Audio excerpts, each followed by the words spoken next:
est organisé par le programme Arts, Lettres, Communication du Cégep de l'Abitibi-Témiscamingue.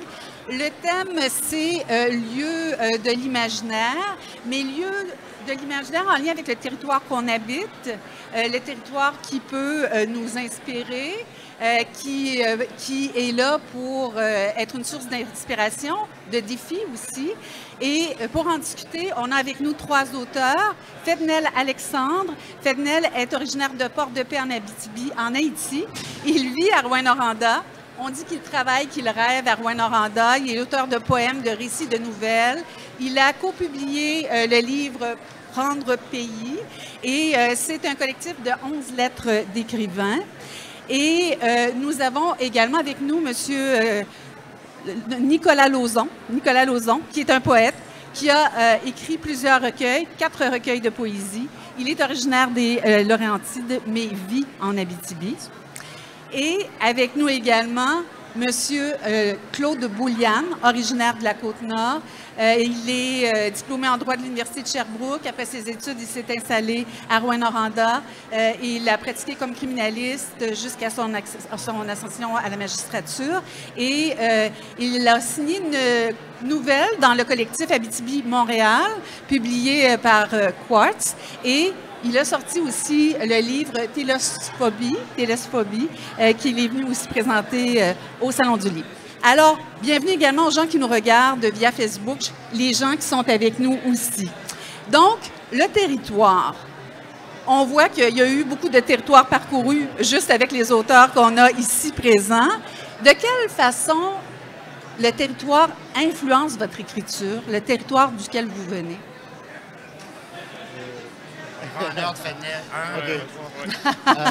Ça peut être dans le désordre. Je pense que le territoire nous influence d'une façon ou d'une autre. Je vais vous demander de vous approcher du micro. Oui. OK. Je pense que le territoire nous influence d'une façon ou d'une autre.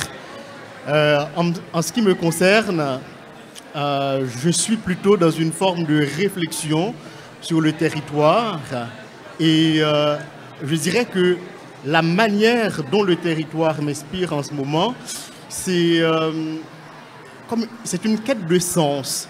En fait, j'essaye de me poser la question de savoir ce que veut dire habiter un lieu, ce que veut dire être né dans un lieu, parce qu'en fait, j'ai envie de dire que je suis quelqu'un de déterritorialisé.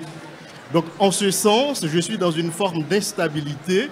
Et à cause de cette instabilité-là, je me questionne sur le concept même de territoire. Donc mon inspiration, c'est à partir de ce questionnement que j'ai sur le territoire. Intéressant, oui. Oui, ben moi, pour faire un peu de pouce sur ce que Fednel disait, c'est aussi au niveau du territoire, oui, comment on habite le territoire, mais surtout comment le territoire nous habite.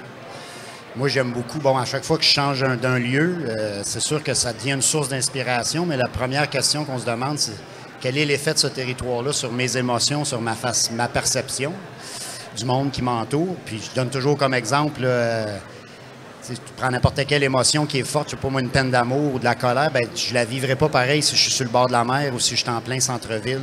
Donc le territoire, je crois qu'il y a vraiment une influence sur notre façon d'écrire, de voir le monde. Donc moi, c'est comme ça que je le... Monsieur Boulian?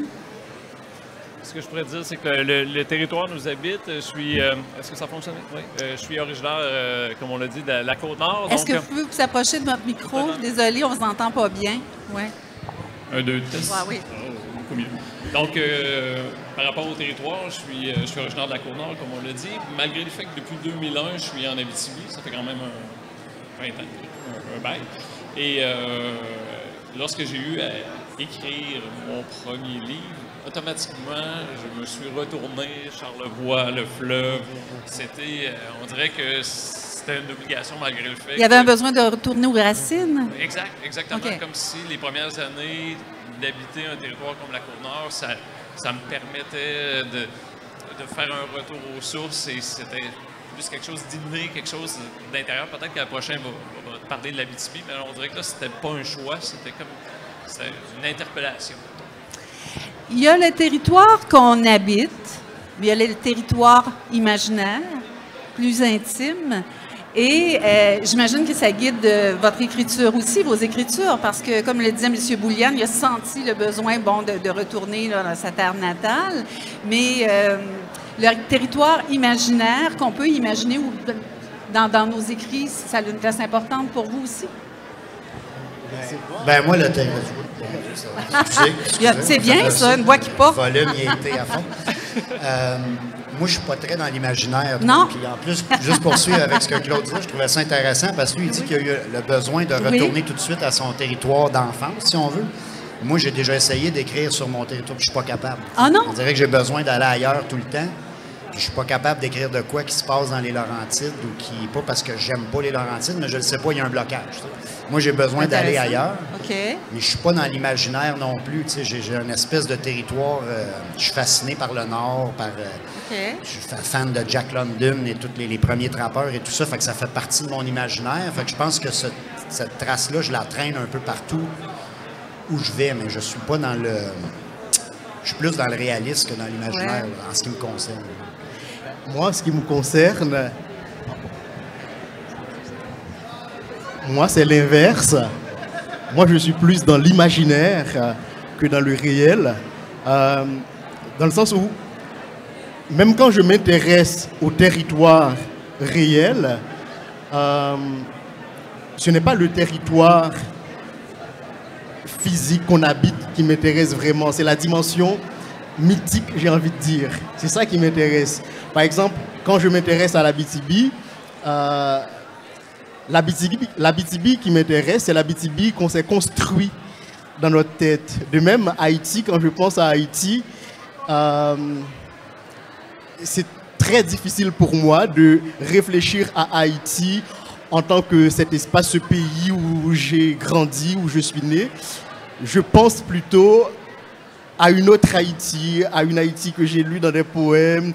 Et puis, je pense que c'est ce dialogue qui continue, en tout cas dans mon cas, c'est ce dialogue qui continue quand je me questionne sur Haïti. Mon questionnement, c'est par rapport à cette Haïti que j'ai lue dans des poèmes, dans des histoires. Moi, je suis vraiment dans l'imaginaire. C'est intéressant, différentes façons de voir et de vivre ça. Monsieur Lauzon, vous disiez, moi, je viens des Laurentides, puis je suis pas capable d'écrire là, il faut que j'aille ailleurs. Ma prochaine question est la suivante. Vous avez forgé votre identité littéraire de quelle façon? Ben, c'est une bonne question, là, forger mon identité. Je pourrais même pas te dire c'est quoi mon identité littéraire. Mais je l'ai forgé à travers les voyages, ça c'est sûr, à travers parce que c'est sûr dans la vingtaine, le territoire, c'est quelque chose qui est à conquérir, à parcourir, à découvrir. T'sais, là, j'ai plus le goût de me poser à l'âge où je suis rendu. Fait que je pense que ça s'est forgé à travers le mouvement, à travers le déplacement, la rencontre avec les gens. Je me suis mis à écrire tranquillement, puis la poésie est venue naturellement. Pas le roman, pas la nouvelle, pour ça je pourrais pas l'expliquer. Mais comment elle s'est forgée, je pourrais pas... non, là, je serais encore dans le flou. Là. OK, c'est ça. C'est pas nécessairement donc à partir de vos racines que ça s'est... c'est sûr que mes racines, mais tu sais, j'ai pas réfléchi à ça comme quand ils parlent du mythe de l'Abitibi ou du... moi, je suis très dans le... Comme je disais tantôt, je suis très proche du mythe là, du Nord et des explorateurs et c'est quelque chose qui me fascine. Mais encore, quand je parle de mon quotidien, je parle de ma vie de famille et tout ça, je suis pas dans ce mythe-là, donc je pense que c'est quelque chose qui est assez malléable aussi. Là. C'est pas dire c'est forgé puis c'est pris là. On est capable de se promener à travers les. Je sais pas si je réponds à la question. Oui, là, tout à fait. Est-ce que la pandémie a affecté ou influencé votre processus littéraire? Parce que il y a des projets là, qui sont nés pendant la pandémie. Monsieur Boulian, vous avez entre autres cofondé le défi à 190 mots de distance. C'est un défi littéraire collectif. Est-ce que c'est venu du besoin là, de solitude créé pendant le temps de la pandémie? Oui, vraiment. Pendant cette période de trouble, si on peut dire que tous les événements étaient notre calendrier était effacé, tout était stoppé en même temps. Et il y avait quand même ce besoin d'écrire. Et lorsque j'ai pensé à faire ce groupe à 190 mots, qu'il a dit on voulait des textes en bas de 200 mots, COVID-19, 190 mots, dont on voulait faire. En plus, ça parlait de distance, la distance, parce que là, on était encabanés chacun chez soi et tout ça. Donc, comment briser cette distance-là en écrivant l'écriture. Puis je voulais que ce soit quelque chose qui soit vraiment comme ouvert à tous, que ce ne soit pas des auteurs aguerris ou peu importe. C'est des personnes qui oseraient se commettre en étant sur le groupe, écrire avec une photo, un petit texte et tout ça. Et de fil en aiguille, c'est venu à 500 membres, plusieurs publications, plusieurs thématiques. On a parlé, le premier défi, ça fonctionnait par défi avec des critères. Le premier défi avait un lien avec la pandémie, mais vite fait, on a tassé la pandémie pour aller jouer ailleurs dans l'imaginaire et dans tout ça. Fait qu'en sorte, c'était comme libérateur, puis ça a amené un beau projet, ça a amené un livre du quad sur certains textes du défi 190 mots long. C'était très, très intéressant comme procédé. Monsieur Alexandre, prendre pays, c'est né aussi en pleine pandémie. Est-ce que vous pensez que ça l'a influencé ou pas nécessairement? Personnellement, je ne sais pas si la pandémie m'a influencé. Peut-être que j'ai été influencé inconsciemment par la pandémie, mais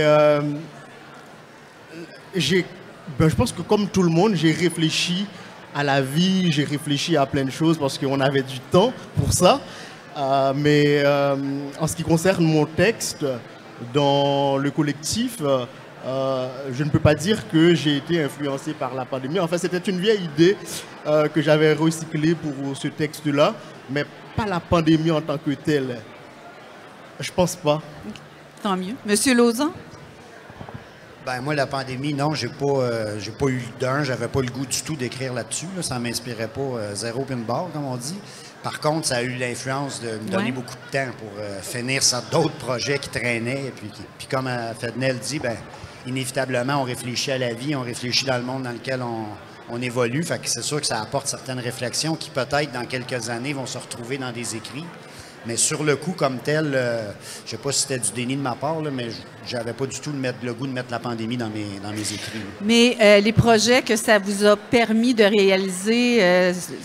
Oui, ça m'a permis de terminer là, la pièce de théâtre Un coin jeté dans le Nord avec Alexandre Castonguay qui sort la semaine prochaine. Fait que ça nous a permis de terminer ça. Puis un autre projet là, qui s'en vient, littérature jeunesse là, avec ma conjointe là, qui devrait sortir bientôt. Fait que c'était des trucs qui traînaient depuis longtemps qu'on a réussi à booker. Là. Ça serait le côté positif de la pandémie, je dirais.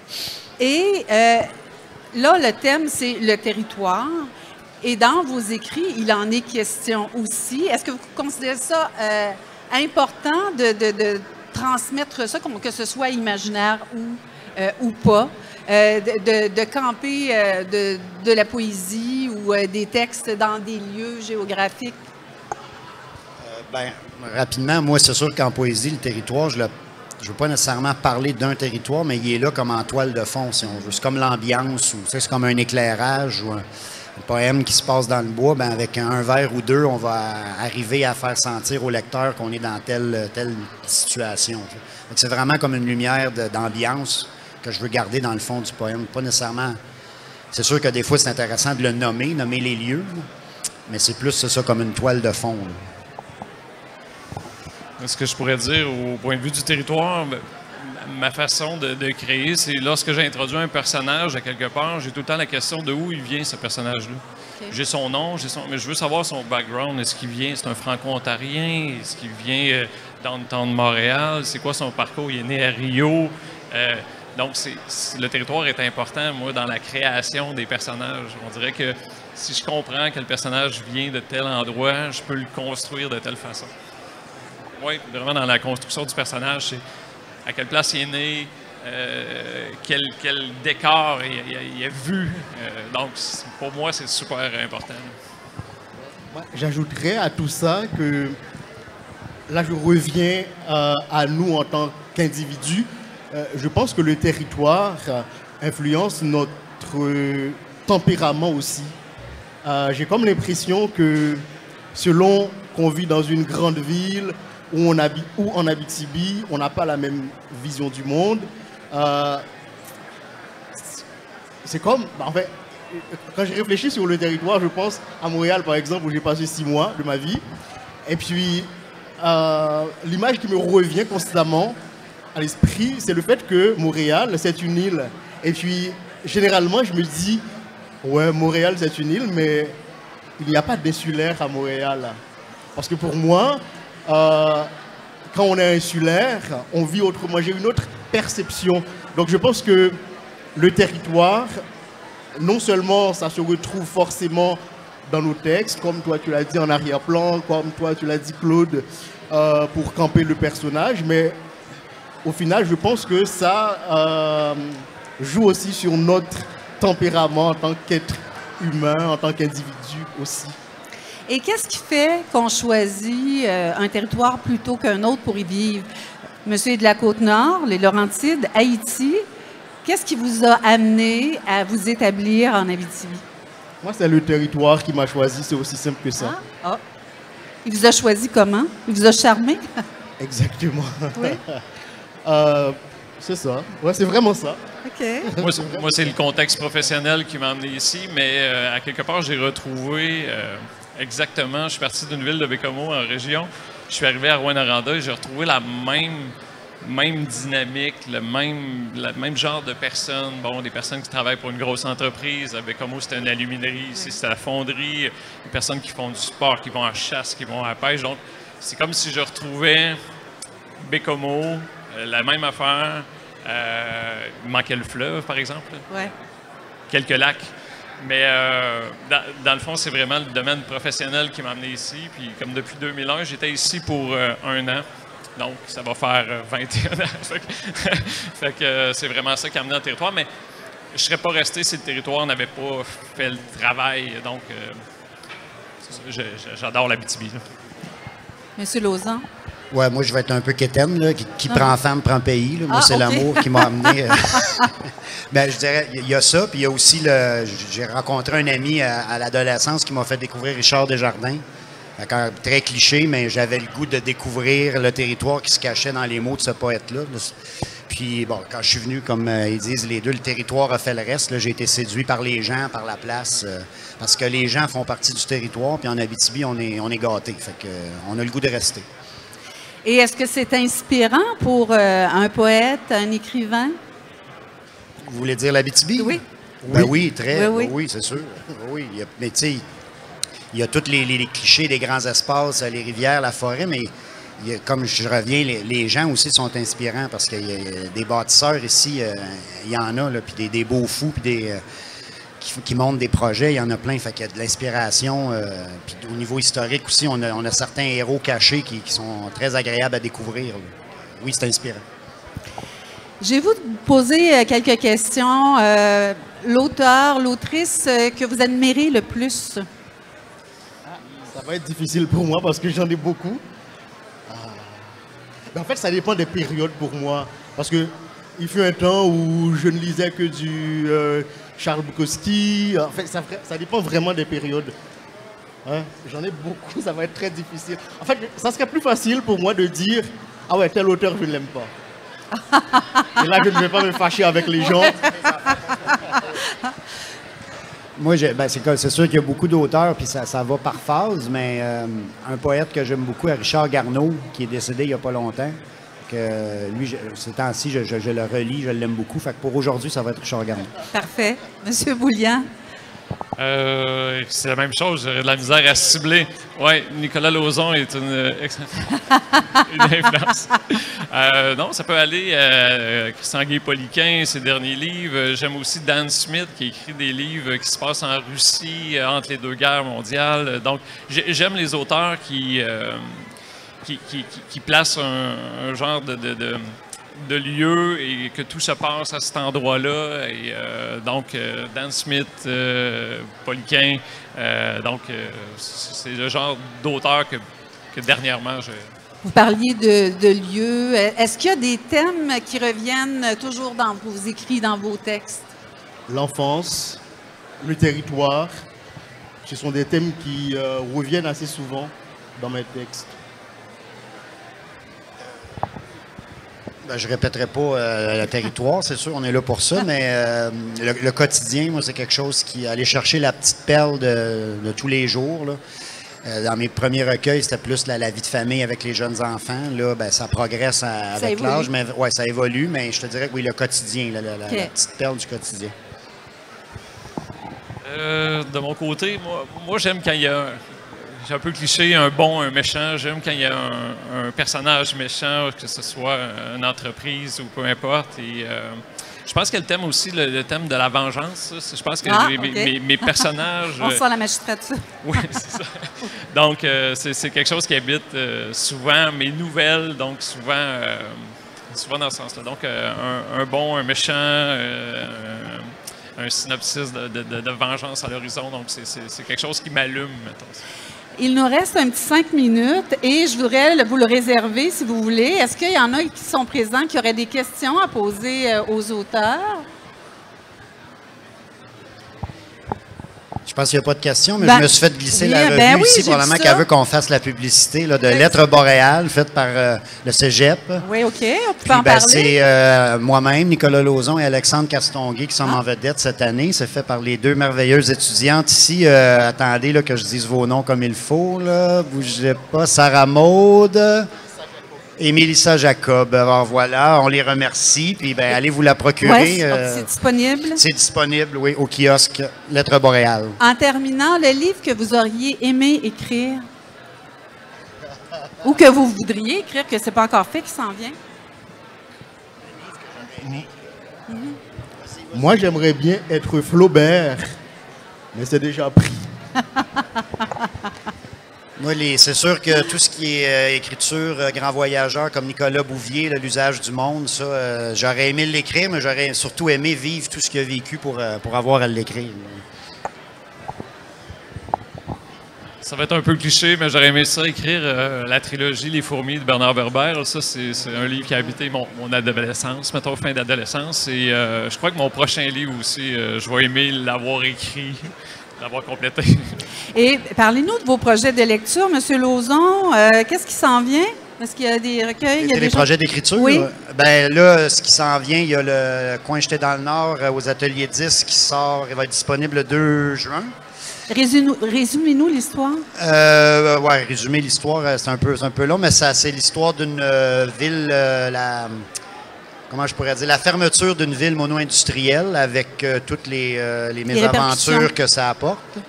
Puis après ça, sinon, l'automne prochain, aux éditions du Passage, un truc littérature jeunesse, mais je ne dis pas le titre encore parce que c'est pas officiel. Là. Monsieur Alexandre? Moi, je travaille sur un recueil de poèmes. Donc, j'ai eu une subvention du Conseil des arts du Canada pour travailler sur ce projet-là. Donc, je travaille là-dessus. C'est un recueil de poèmes. J'espère terminer ça d'ici la fin de l'année.